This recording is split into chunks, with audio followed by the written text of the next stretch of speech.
Ayon naman sa Pag-asa, may mga ginawa silang pagbabago sa pagbibigay ng babala kapag may paparating na bagyo.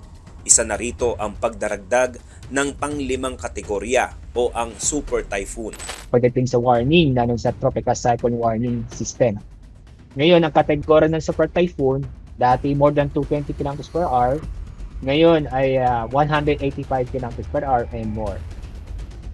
May pinagbasehan yan. Pinagbasehan natin sa ibang agency na hindi halos nakakalayo yung kategorya ng Super Typhoon. And then, yung sa pagdating ng signal, dati hanggang signal number 4, ngayon umabot ng 5. Mas madaling na maintindihan ng signal number 1, 2, 3. Kapag ngayon, limang klase tayong bagyo, depression, storm, severe, at super typhoon. Kapag tropical depression, alam na natin agad, malalaman na natin agad ang ano pinakamataas na signal na ma-i-issue o may erase. Pag tropical depression, na pinakamataas, ang may signal number 1.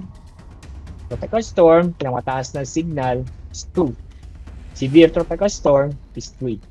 Typhoon 4, pinakamataas, super typhoon 5.